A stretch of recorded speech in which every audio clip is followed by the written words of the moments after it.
Hi friends, Namaskar. Welcome back to KNS Biochemistry. In this video session, I am going to talk about one of the area of proteomics, that is protein chips, functional protein chips. So we can start the session now. So in this video session, we are going to see about one of the area of proteomics, that is functional protein chips. What are these functional protein chips? What are the types of these kind of functional protein chips and applications? So functional protein chips. So what are these functional protein chips? Functional protein chips are otherwise called functional protein microarrays. That small arrangement of array of protein is called chip. That is called protein chip. So they are otherwise known as functional protein microarrays. They differ from analytical arrays in that functional protein arrays are composed of arrays containing full-length functional proteins or protein domains. Domain means that a particular part of the protein. That is protein domains. So these protein chips are called protein microarrays, otherwise, are used to study the biochemical activities of an entire proteome in a single cell. The entire proteome, that is proteomics of the biochemical metabolic pathways and the enzymes or proteins involved in that. So the entire proteome study is done. That is called as protein chips or protein microarrays. So a protein microarray or a protein chip is a high throughput method. It is a high throughput method used to track the interactions and activities of proteins. That is, here we are going to track the interaction of the proteins and the activities of the proteins in the cell. Okay, and along with that, to determine their functions, that is functions of the proteins, and determining function on a large scale. So its main advantage lies in the fact that large numbers of proteins can be tracked in parallel. That is an advantage of this protein chip method. Large number of proteins can be studied. They can be tracked at a time parallelly. The chip, this protein chip, consists of a support surface such as a glass slide or nitrocellulose membrane or a bead or a microtiter plate to which an array of captured proteins are bound. So you are going to bind this protein with any one of these supporting surfaces. Probe molecules typically labeled with a fluorescent dye. They are added to the array, microarray. Any reaction between the probe is the molecule that is it is labeled with fluorescent dye.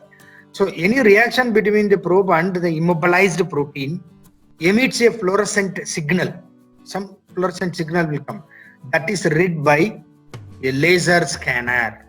So using laser scanner, that signal is read. So these protein microarrays are rapid testing methods.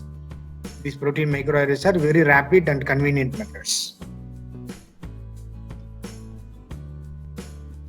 So here these protein microarrays are rapid, automated, economical, and highly sensitive. They are consuming small quantities of samples only and a small quantity of reagents only. The concept and methodology of protein microarrays, this concept of this protein microarrays was first introduced and illustrated in antibody microarrays. That is, in order to study the antibody, in that only this particular concept was first introduced, antibody microarrays, otherwise referred as antibody matrix. During the year 1983, in a scientific publication, it was published 1983, and a series of patents were formed after that. So the high throughput technology behind the protein microarray, or these protein chips, was relatively easy to develop since it is based on the technology developed for DNA microarrays. So for DNA microarrays, technology was developed first. So based on that, microarray for proteins was also developed later. So which have become the most widely used microarrays, because DNA microarrays are very, very highly used microarrays. So these protein microarrays were developed due to the limitations of using DNA microarrays for determining gene expression levels in proteomics. So for gene expression level determination, you have to use DNA microarrays. To find out the functions of the proteins, you have to use the protein microarrays in proteomics. So the quantity of mRNA, messenger RNA, in the cell often doesn't reflect the expression levels of the proteins they correspond to. So sometimes you see that if you take the quantity of mRNA, that may be equal to the quantity of protein. It's not like that. That way, the expression level of the protein may not match with the quantity of mRNA. Since it is usually the protein rather than the mRNA, protein, not the mRNA, that has the functional role in cell response, a novel approach was needed. So mRNA doesn't have any role, only protein is having functional role. So we have to look for cell response for that protein. So additionally, post-translational modifications, that is a modification of the protein, takes place after translation. After translation in the ribosomes, protein modification takes place in the Golgi apparatus. So that is called post-translational modifications. So these modifications are often critical for determining protein functions. They are not visible on DNA microarrays. So protein microarrays replace traditional proteomics techniques such as 2D gel electrophoresis or chromatography. So old methods used for studying the structure of the proteins, 2D gel electrophoresis, chromatography only. But today, through bioinformatics softwares, it is done. Okay. So here, this protein microarrays replace traditional proteomic techniques, which were time-consuming, labor-intensive, and ill-suited for the analysis of low-abundant proteins, because quantity of the proteins consumed in these old methods was very high. So low abundant proteins, for them it is not a suitable method. But in computer, that is bioinformatics, it is quantity of the protein is not a problem. Minute quantity is enough. So here you can see the types of protein arrays. The types of protein microarrays are types of protein chips. Types of protein arrays. Here you can see, and this is a sandwich. Sandwich, that is, you are having a secondary antibody here, the pink color, secondary antibody, and POI. This is the protein of interest. This is protein. Protein binds with secondary antibody as well as primary antibody. This violet color, it's primary antibody. And here enzymes, star may be enzyme or a ligand is attached. So here protein is there at the center. Both the side antibodies are, primary and secondary antibodies are. This is sandwich method. Here in B, protein is here. No secondary antibody. Antigen capture is here. So here antigen capture is here.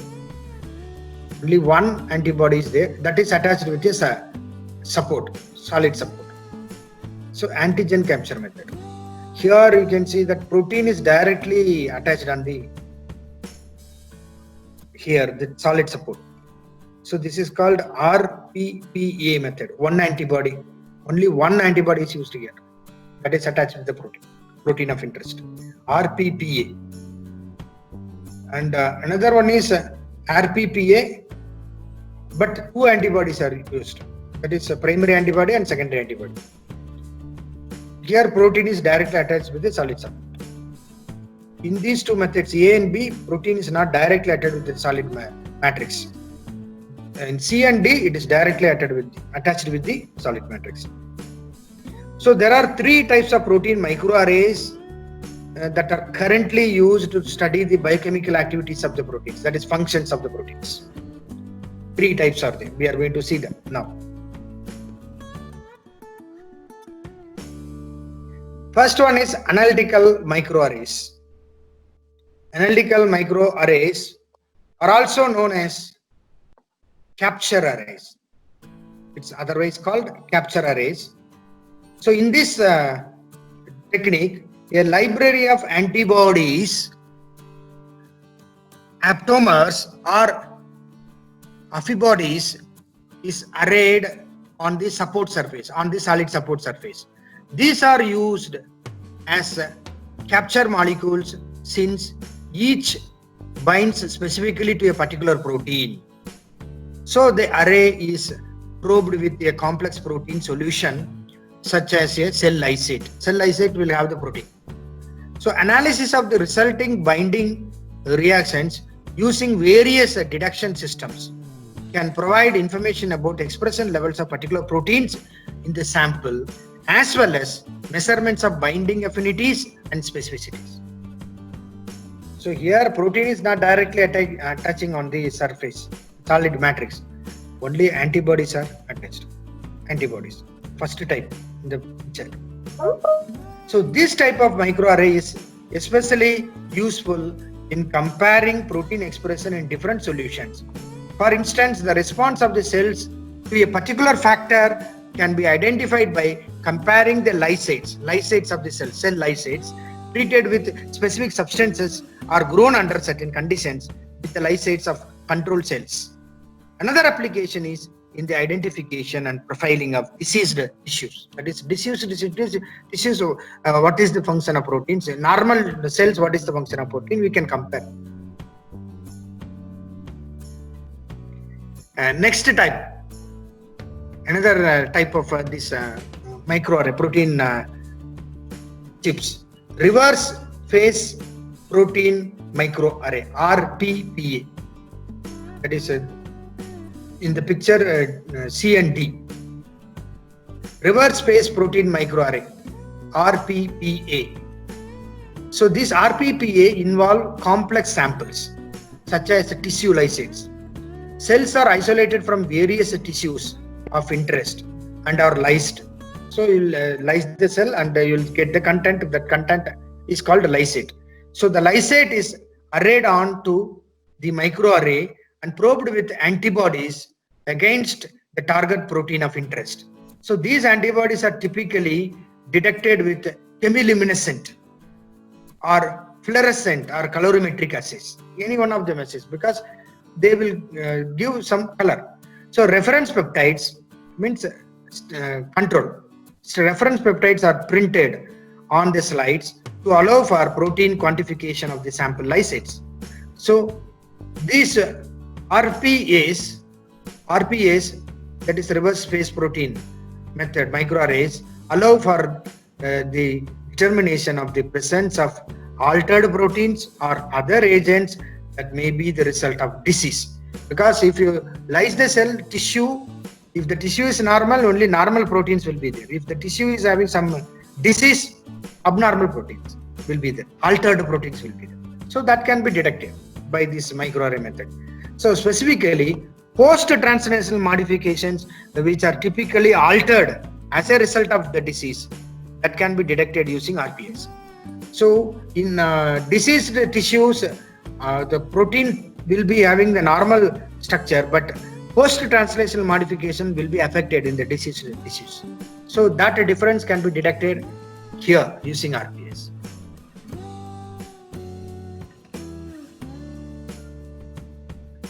So functional protein arrays, that is next type, functional protein microarrays.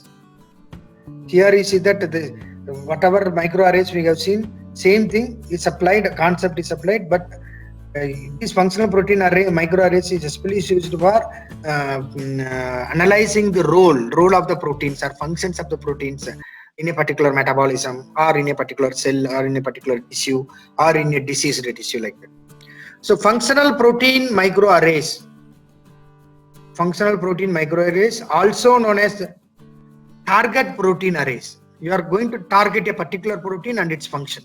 So that is called target protein arrays, are constructed by immobilizing large numbers of purified proteins, and are used to identify protein-protein interaction, or protein DNA interaction, or protein RNA interaction, or protein phospholipid interaction, and protein small molecule interactions to assay enzymatic activity and to detect antibodies and demonstrate their specificity. So they differ from analytical arrays. What are all the arrays we have seen previously? Analytical arrays. This is functional arrays.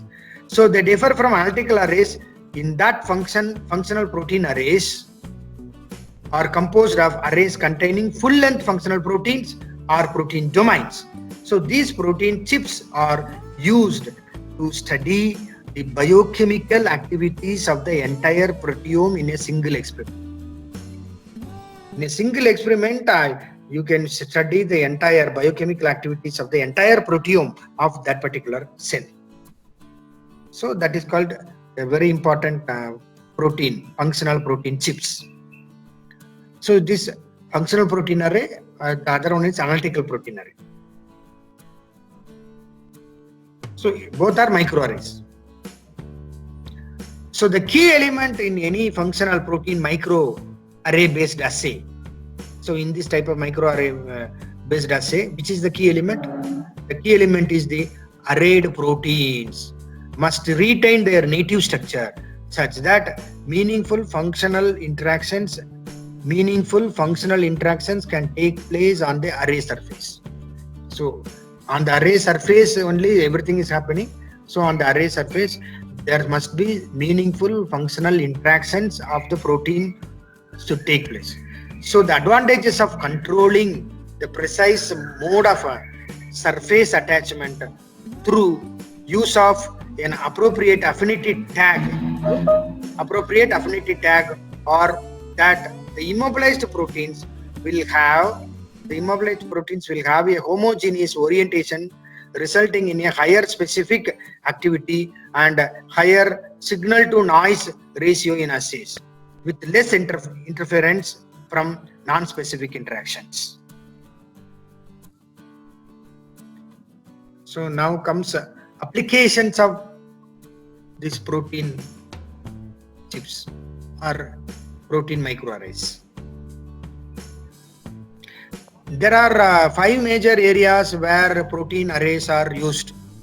They are applied. There are 5 major areas where protein arrays are being applied. These areas are, first one, the diagnostics area, proteomics. In this proteomics area, protein functional analysis, for that we are using protein chips, antibody characterization, and treatment development. These are all the areas where these protein chips are applied, or microarrays are applied. So diagnostic field, which involves the detection of antigens and antibodies in blood samples, that is diagnostic kits, in that we are using protein chips. The profiling of sera to discover new disease biomarkers. For example, for cancer you have a biomarker to detect that biomarker in the blood sample. So the monitoring of disease states and responses to therapy in personalized medicine, the monitoring of environment and food. So the digital bioassay is an example of using protein microarray for diagnostic purposes. So in this technology, an array of micro wells, small micro wells will be there on the diagnostic kits. So array of micro wells on a glass or a polymer chip are seeded with magnetic beads. So these beads are coated with fluorescent tagged antibodies, so subjected to targeted antigens, and then characterized by a microscope through counting fluorescing wells. Fluorescing wells color will change, so you have to count them through microscope. So a cost-effective fabrication platform using OSTE polymers for such microwell arrays has been recently demonstrated, and the bioassay model system has been successfully done.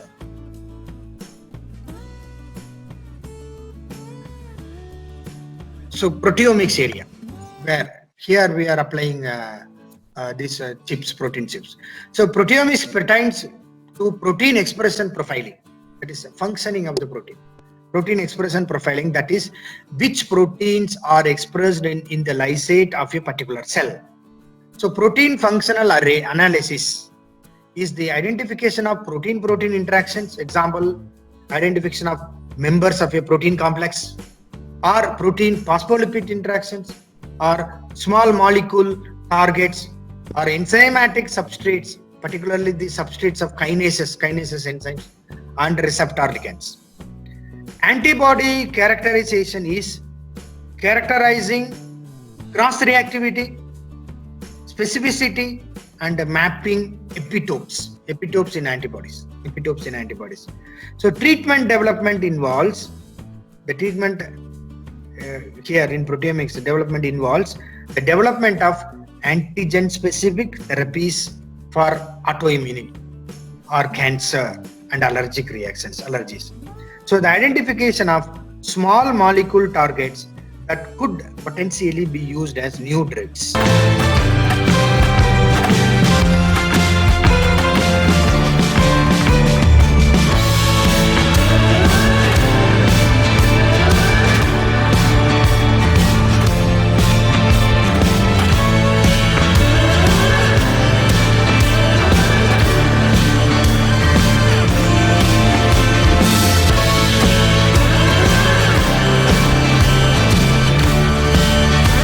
Dear viewers, in this session we have seen about functional protein chips, functional protein microarrays, the types of microarrays, and the applications of protein microarrays.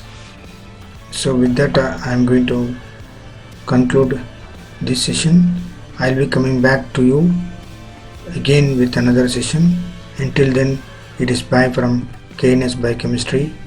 Thank you very much. Namaskar.